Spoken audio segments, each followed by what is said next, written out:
Bismillahirrahmanirrahim. Assalamualaikum warahmatullahi wabarakatuh. Innal hamdalillah nahmaduhu wa nasta'inuhu wa nastaghfiruh wa na'udzu billahi min shururi anfusina wa sayyiati a'malina. May yahdihillahu fala mudilla lahu wa may yudlil fala hadiya lahu. Asyhadu an la ilaha illallah wahdahu la syarika lahu wa asyhadu anna nabiyyana Muhammadan 'abduhu wa rasuluhu la nabiyya ba'dahu. Allahumma salli wa sallim wa barik ala sayyidina Muhammadin wa ala alihi wa ashabihi ajma'in. Subhanaka la ilma lana illa ma 'allamtana innaka antal alimul hakim. Allahumma 'allimna bima yanfa'una wanfa'na bima 'allamtana innaka ala kulli syai'in qadir. Amma ba'd. Ikhwati wa akhwati fillah, hadirin yang dirahmati Allah Subhanahu wa taala. Alhamdulillah atas segala karunia dan nikmat dari Allah Subhanahu wa taala, kita diberikan banyak kenikmatan hari ini, banyak diberikan keberkahan. Kita sedang berpuasa, merupakan salah satu ibadah yang paling mulia, karena Rasulullah mengatakan dalam sebuah hadis qudsi, as-shaumu li wa ana ajzi bihi. Allah berfirman, puasa itu hanya untukku dan aku saja yang mampu untuk memberikan pahalanya. Kita berada di penghujung puasa kita yang merupakan saat-saat yang mustajabah, doa-doa dijawab Allah Subhanahu wa taala. Kita sedang berada di masjid dan juga menunggu salat maghrib. Yang kata Rasulullah SAW, para malaikat itu berselawat, mendoakan dan memintakan ampun kepada orang-orang yang duduk di masjid untuk menunggu salat berjamaah.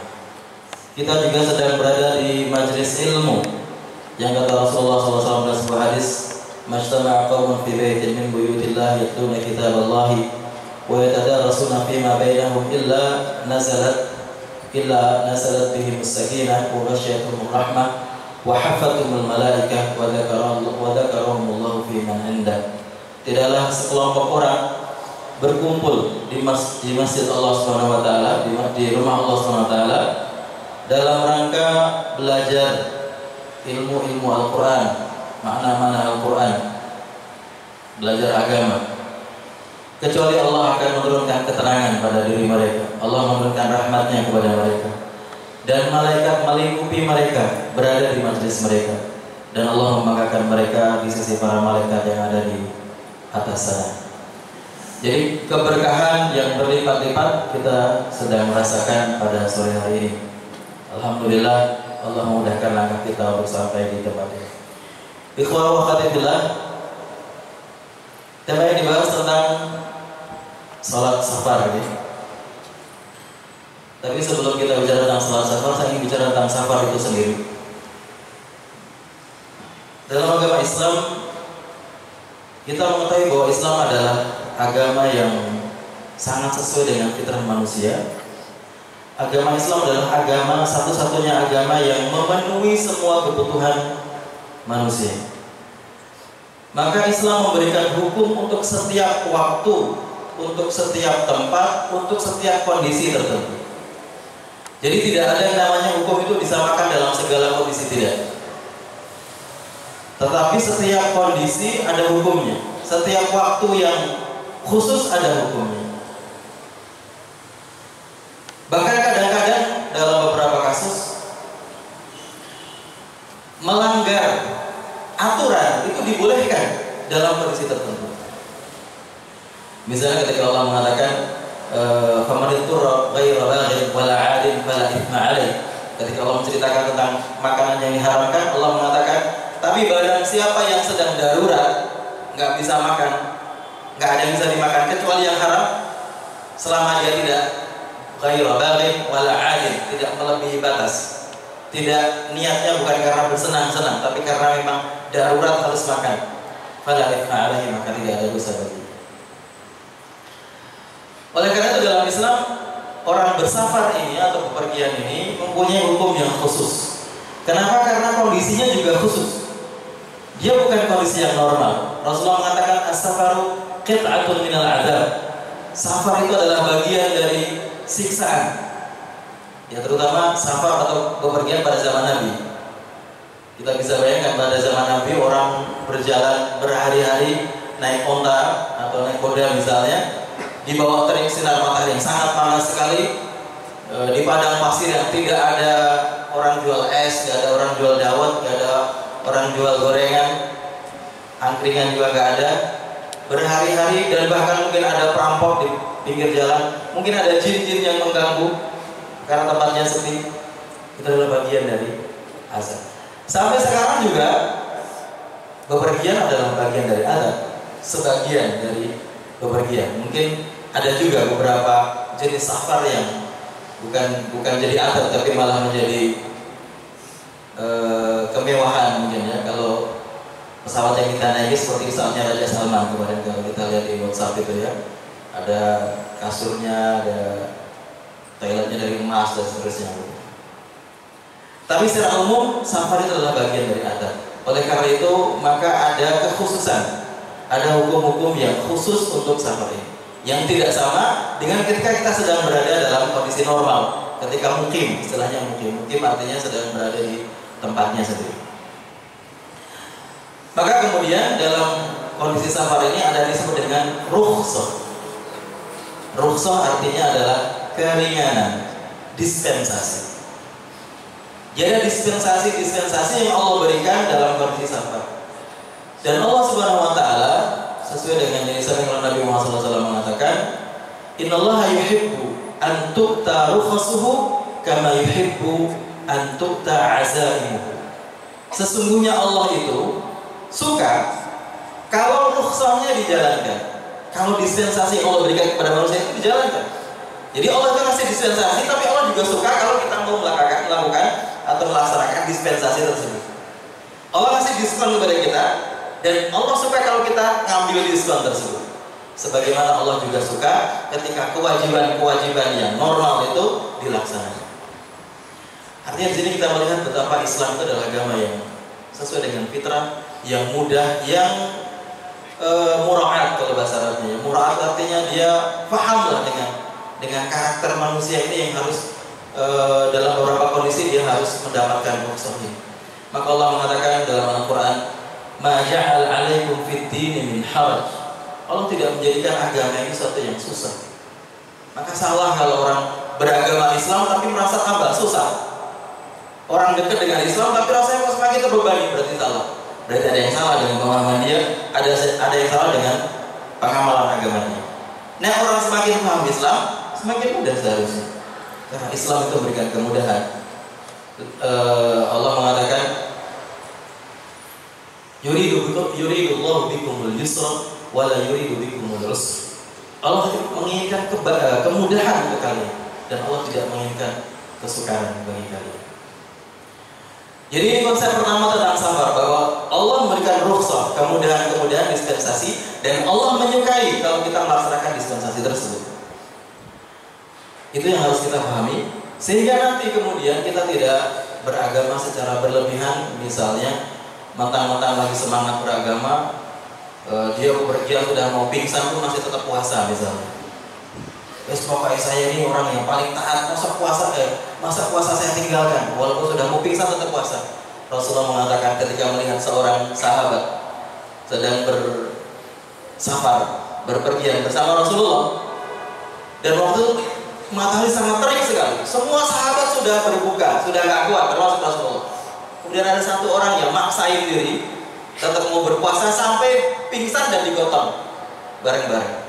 Ketika Rasulullah mengatakan, "Laisa minal birri as-shaumu fis safar." Bukanlah termasuk kebaikan orang yang berpuasa ketika sedang safar. Jadi dia niatnya mau menjadi orang paling soleh, tapi ternyata dibilang oleh Rasulullah bukan termasuk kebaikan. Jadi harus kita pahami dengan baik. Dan ikhwah fillah, apa dispensasi bagi orang yang sedang safar? Kita bahas dispensasinya dulu. Yang pertama adalah mengqasar salat. Dispensasi yang pertama. Mengqasar artinya meringkas salat. Apakah semua salat? Tentunya tidak. Hanya salat-salat yang jumlah rakaatnya 4, yaitu zuhur, asar, dan isya. Itu yang bisa diringkas. Diringkasnya jadi berapa? Separuhnya menjadi 2. Kalau maghrib bisa diringkas bisa. Kalau diringkas jadi setengah, satu setengah. Setengahnya susah itu, sholatnya setengah ini. Salamnya pas rukun terus salam mau gimana, nggak bisa. Subuh diringkas terlalu sedikit. Orang pantas sedih sholat. Sholatnya pantasnya minimal 2 rakaat ya. Maka yang diringkas adalah zuhur, asar, dan isya. Itu yang pertama. Nanti kita akan bahas secara detail. Dispensasi yang kedua adalah al-jama', menjamak.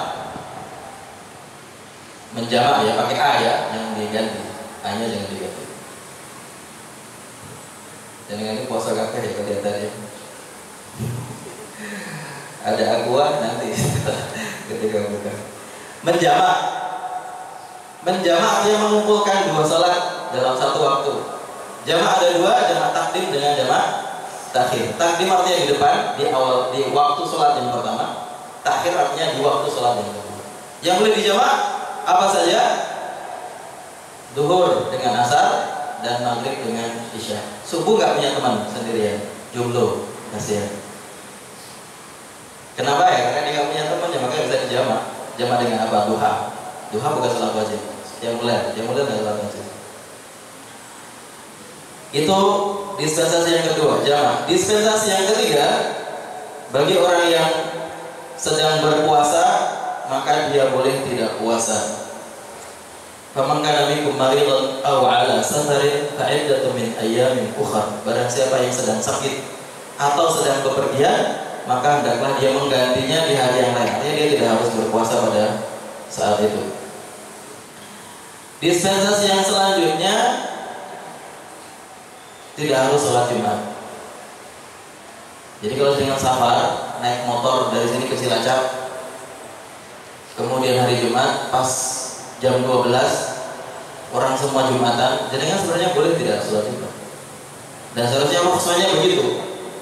Tapi jangan kalau mungkin nggak enak begitu ya. Lihat ini orang jenggotan kok Jumat naik motor nggak Jumatan, mungkin nggak enak, terus kemudian mampir ya nggak bohong. Tetapi seharusnya hukum asalnya dia adalah rukhsahnya adalah boleh tidak sholat Jumat diganti dengan sholat apa? Sholat zuhur. Rukhsah yang selanjutnya, dispensasi yang selanjutnya bagi orang yang musafir adalah ini di daerah-daerah yang terutama daerah-daerah yang sangat dingin, misalnya di Saudi ketika musim dingin, membasuh khuf. Khuf itu bentuknya seperti sepatu tapi bukan sepatu sebenarnya, karena khuf itu disyaratkan dia harus menutup mata kaki. Dan kalau di sini, kalau zaman sekarang aplikasinya mereka pakai khuf masih pakai sendal begitu. Jadi khuf itu dipakai seperti lebih mirip seperti kaos kaki tapi dibuat dari kulit begitu, tebal. Kalau sekarang begitu, kemudian dia pakai sendal di bawahnya untuk bisa jalan-jalan keluar. Itu khuf. Bagi orang yang sedang bepergian, dia boleh mengusap bagian atas khuf dan tidak harus mencuci kakinya selama 3 hari. Tapi itu kalau untuk yang negara-negara yang dingin ya. Kalau negara kita ya boleh juga, tapi nanti kasihan ketika jenengan buka khufnya itu sampingnya pada pingsan biasanya. Karena sudah 3 hari tidak dibuka ya toh. Sudah matang banget itu. Kalau tempe ya bisa di tempe bosok. Maka memang Allah sudah mengkondisikan itu untuk daerah-daerah tertentu. Ya bagi kita mungkin tidak perlu lagi. Kalau kita misalnya pakai khuf 3 hari gak dibuka juga malah gerah ya.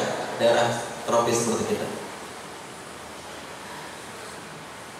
Udah berapa itu? 5 ya? Ya 5 itu. Itu adalah dispensasi bagi orang yang sedang safar. Baik, kita bahas yang pertama tentang qasar. Mengqasar salat. Mengqasar salat ini perbedaan ulama tentang masalah ini banyak banget ya. Terutama tentang jarak minimal untuk orang boleh mengqasar salat. Minimalnya berapa sih kita boleh mengqasar salat? Minimalnya berapa kira-kira? Enaknya gimana? Ada sebuah pendapat yang bahkan mengatakan, misalnya pendapat Ibnu Hazm, dia tidak memberikan batas minimal, tapi mengatakan pokoknya segala sesuatu yang disebut safar, bepergian, boleh mengqasar. Jadi kalau kita dianggap bepergian jauh itu ya boleh mengqashar, nggak ada batasnya. Jadi kalau seperti itu, kalau ikut pendapat ini ya, maka saya setiap hari itu boleh mengqashar sholat. Karena saya itu tinggalnya di Bantul, kerjanya di Sleman, lewat kota. Jadi saya melewati 3 kabupaten. Keluar dari Bantul ke kota, kemudian ke Sleman. Itu sudah boleh mengqashar kalau menurut pendapat Ibnu Hazm. Tapi ternyata pendapat ini menurut saya agak agak tidak aplikatif ya, tidak sesuai dengan syariat Islam. Kenapa? Karena safar itu mendapatkan dispensasi karena dari kekhususan. Kekhususannya adalah bahwa orang melakukan safar itu ada tadi qit'atun minal adab. Ada rasa susahnya. Kalau dia melakukannya di rumah tidak apa-apa, tapi ketika safar pasti ada bedanya begitu. Nah, kalau misalnya safarnya dekat saja seperti kita misalnya beli baju ke Malioboro misalnya begitu dari sini.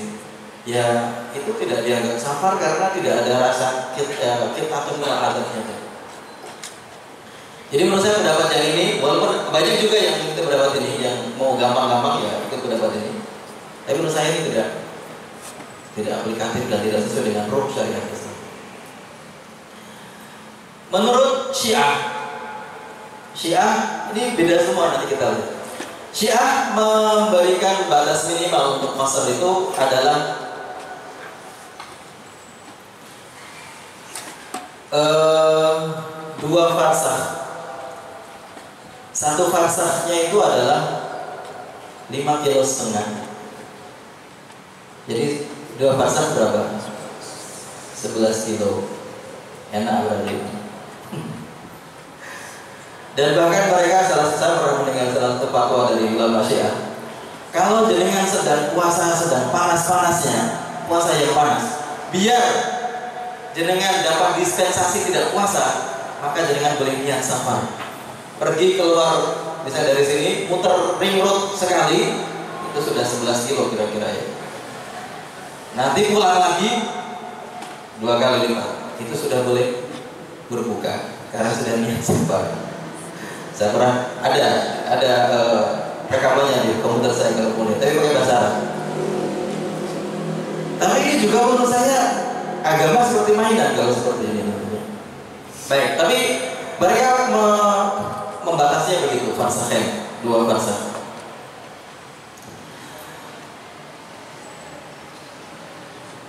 Nah, pendapat yang lain, ini sebelum sampai pendapat terakhir yang paling rajih ya. Pendapat mazhab Abu Hanifah mengatakan dia tidak membatasinya dengan jarak, tapi membatasinya dengan waktu. Jadi minimalnya bukan jarak tapi waktu, yaitu 3 hari 3 malam. Jadi kalau safarnya 3 hari 3 malam, baru boleh mengqashar. Tapi ini dengan asumsi safar pada zaman itu ya, seharusnya begitu. Karena kalau zaman sekarang safar 3 hari 3 malam itu ya jarang. Kecuali kalau jenengan yang dari Papua atau dari Sulawesi kemudian naik kapal dari Surabaya ya, mungkin 3 hari atau mungkin ada yang sampai 5 hari, itu baru ada. Tapi kalau kapal terbang saja sini ke London cuma 14 jam, sini ke Jepang juga hampir sama segitu, sini ke Jeddah cuma 8 jam. Jadi tidak ada itu. Kalau 3 hari 3 malam pesawat mungkin muterin globe itu sampai 2-3 kali baru 3 hari 3 malam. Jadi ini juga menurut saya agak susah aplikasinya, tetapi dia asasnya adalah safar pada waktu itu, yaitu dengan onta, berjalan dengan onta begitu selama 3 hari 3 malam. Ini kalau dikilokan mungkin ya, kalau diukur kilonya jaraknya kira-kira mungkin 120 km kira-kira, atau sekitar 130 km. Ini pendapat mazhab Abu Hanifah. Sedangkan jumhur ulama, ini pendapat yang paling banyak dipakai. Mazhab Syafi'i, mazhab Maliki, mazhab Hambali. Mereka membatasinya adalah 4 burut. Ini ukuran bahasa Arab semua. Jaraknya 4 burut. 4 burut itu berapa? 4 burut itu adalah 16 farsakh. 16 farsakh berarti berapa? 16 kali 5,5 berapa? Sing fakultas matematika ada 88 something atau 88 persis. Kira-kira begitulah. 88 sampai 89 kilometer. Itu menurut jumhur ulama Syafi'i, Maliki, dan Hambali.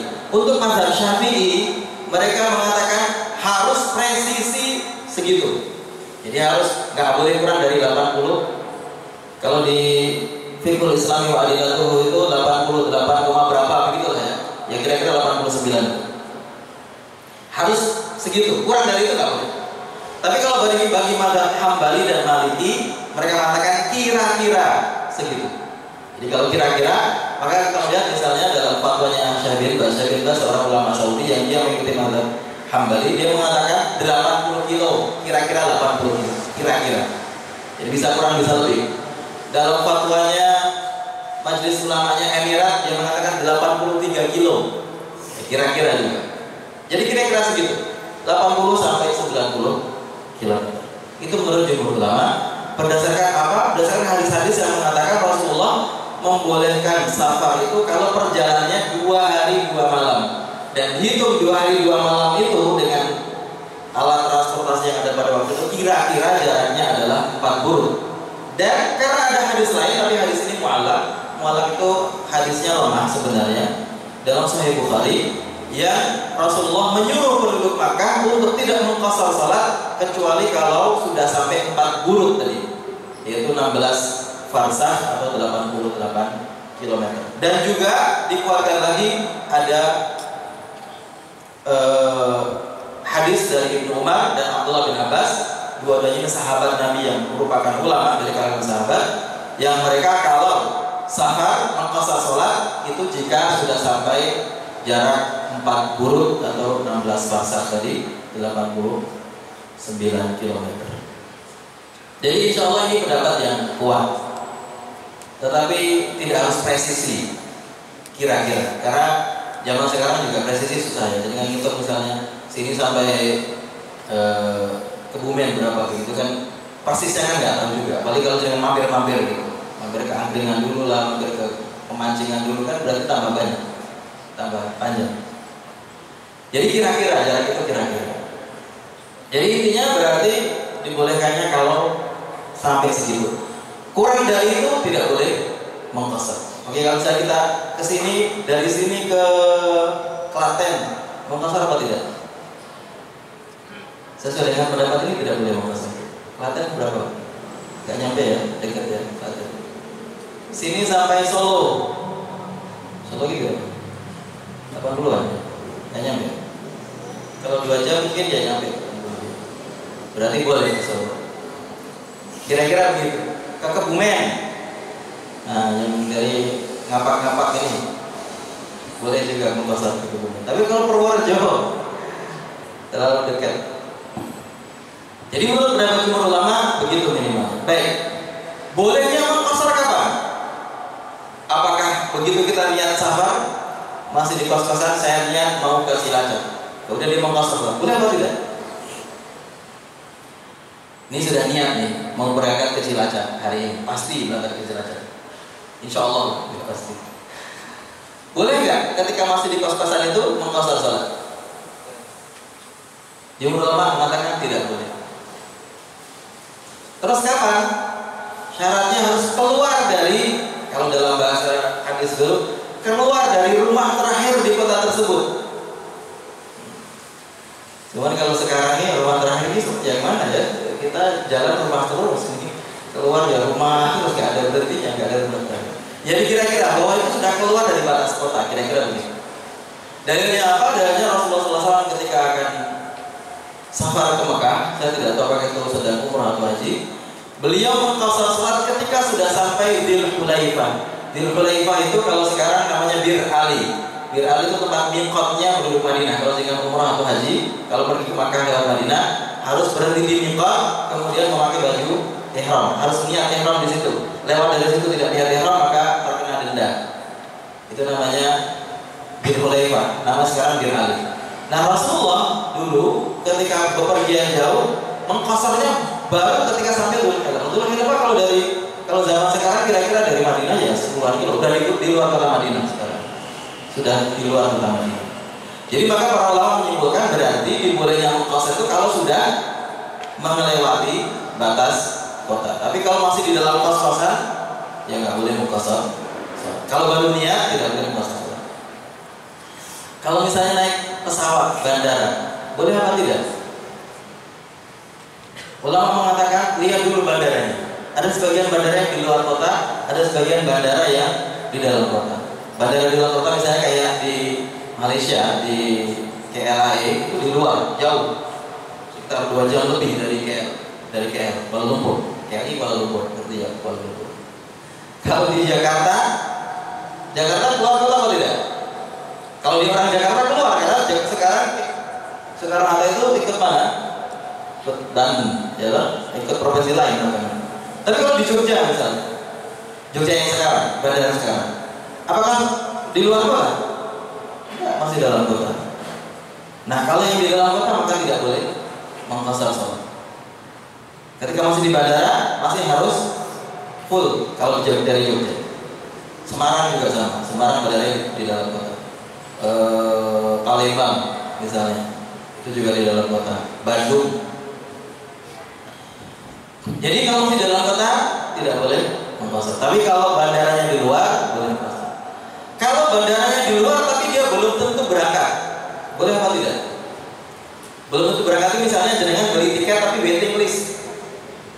Tahu ya? Kan kita kalau beli tiket pesawat itu ada yang confirm yang sudah di oke kan? Ada yang masih waiting list. Waiting list nunggu kalau ada kosong baru dimasukin. Kalau enggak berangkat. Yang waiting list ini nggak boleh mengqasar sampai dia dapat confirm bahwa dia berangkat, baru boleh mengqasar. Jadi intinya kalau kita lihat di situ semua adalah bahwa di situ makna yang ingin disampaikan oleh para ulama adalah bahwa kalau memang niatnya sudah safar dan pasti melakukan safar baru boleh melakukan qasar. Tapi kalau masih ragu-ragu atau masih di dalam tempat tinggalnya itu tidak dibolehkan. Itu mengenai qasar.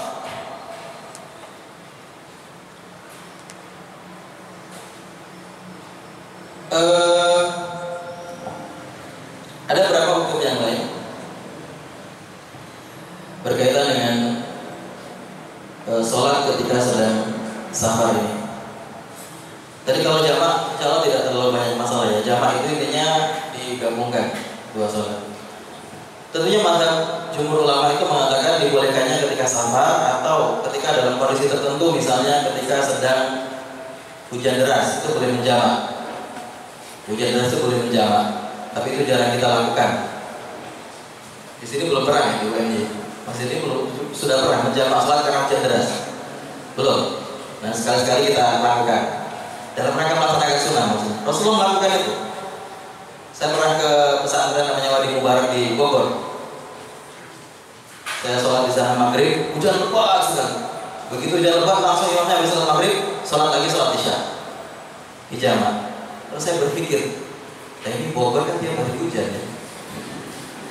Apa gak kenaan dari tiap hari dia? Saya tanya kepada Ustaznya teman saya ketika kuliah di Madinah. Ini tiap hari kayak gini kalau hujan? Jadi saya bilang, nah iya kan ini sunnah. Ya sunnah tapi yo ojo bendino. Ini kenaan dari sholat. Tiap hari hujan masalah. Gara-gara hujannya tiap hari hujan ya. Jadi hujan itu boleh menjamak sholat atau misalnya dalam peperangan juga boleh. Tapi ada sebuah pendapat sebenarnya, ada sebuah hadis. Ini jangan terlalu diamalkan, tapi itu diketahui saja.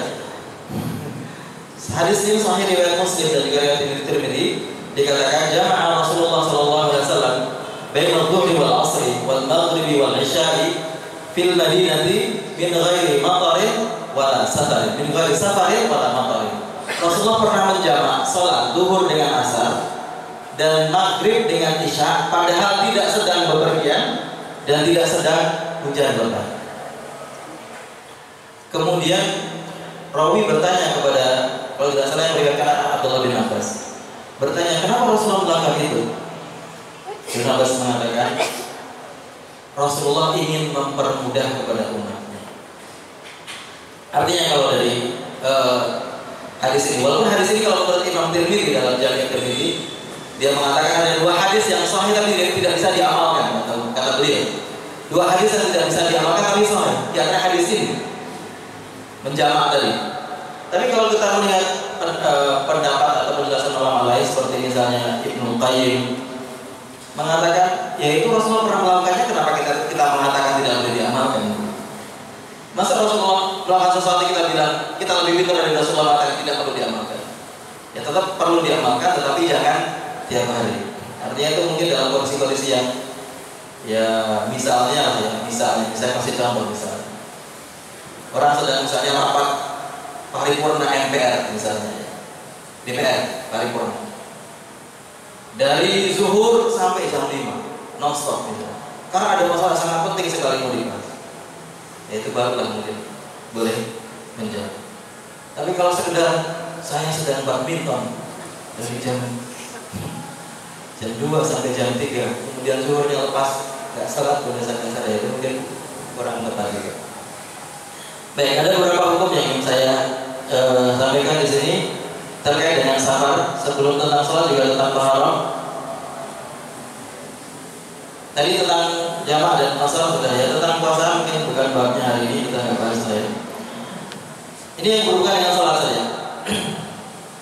Baik, kalau sedang safar misalnya kemudian tidak menemukan air, dengan misalnya pergi naik gunung, kemudian sudah masuk waktu zuhur, tidak ada air karena Merapinya habis terbakar, habis erupsi, nggak ada tempat untuk wudhu.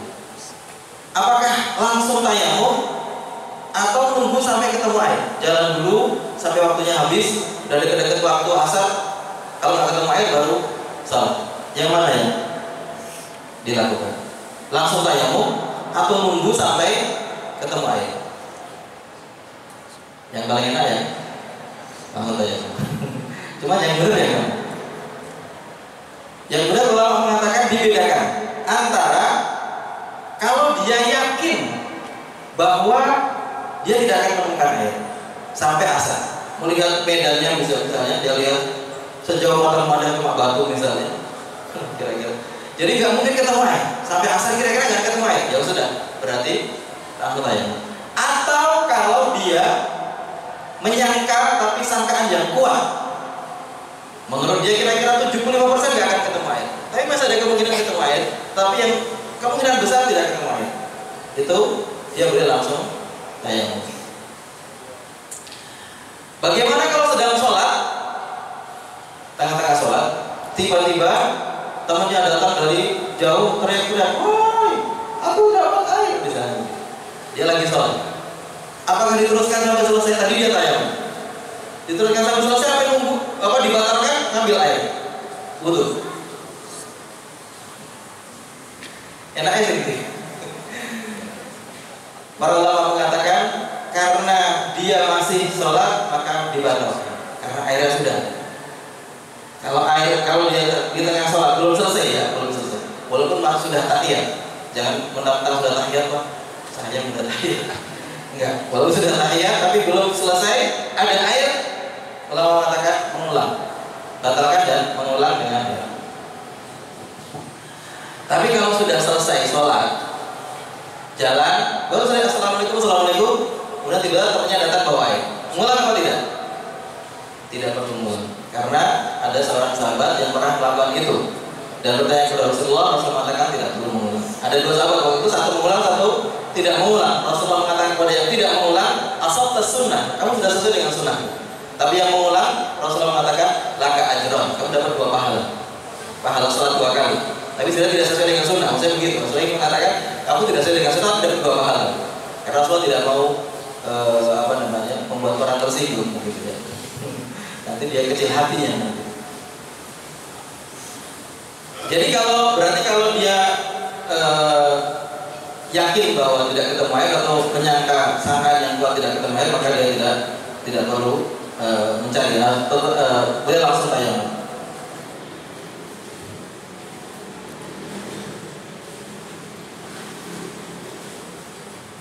Kalau orang sedang janabah, junub, sedang misalnya naik gunung junub,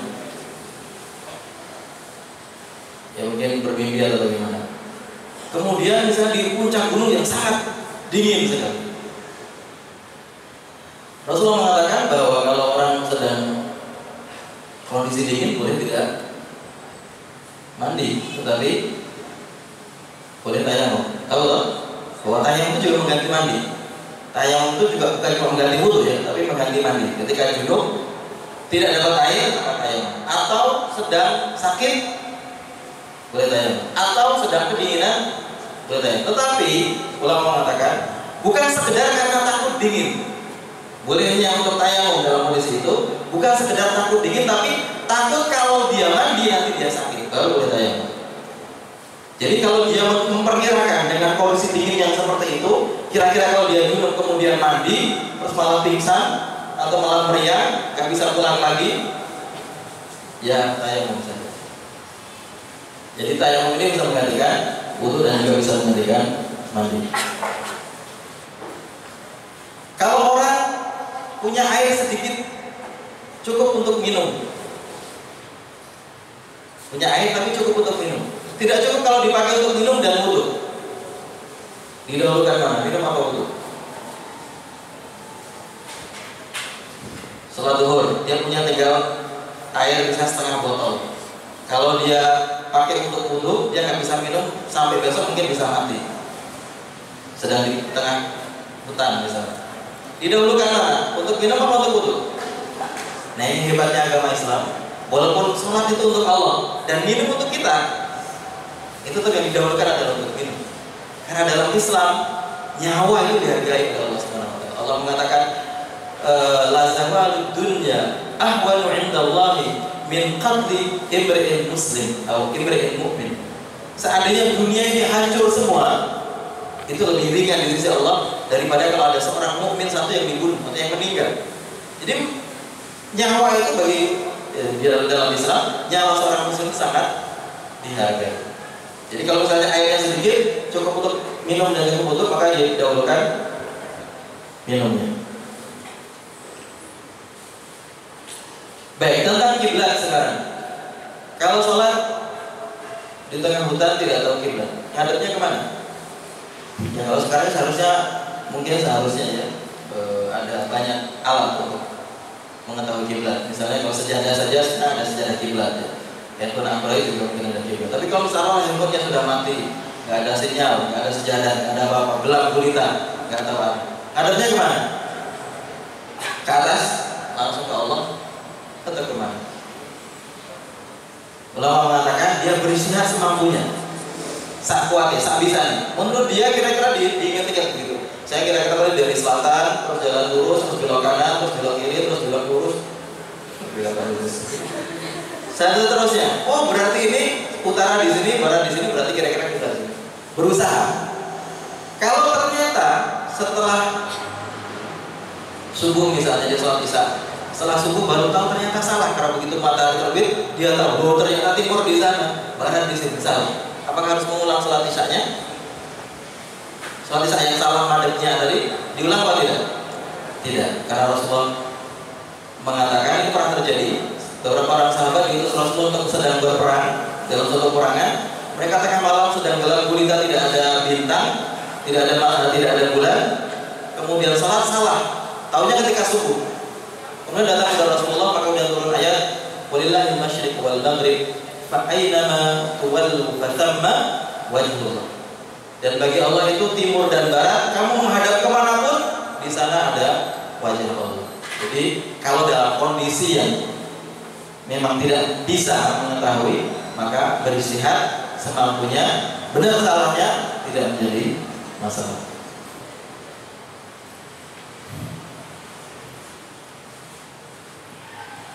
Tentang azan ketika safar, apakah perlu kita azan ketika sedang sendirian atau misalnya sholat bareng-bareng tapi safar? Ulama mengatakan azan tetap harus dikumandangkan ya.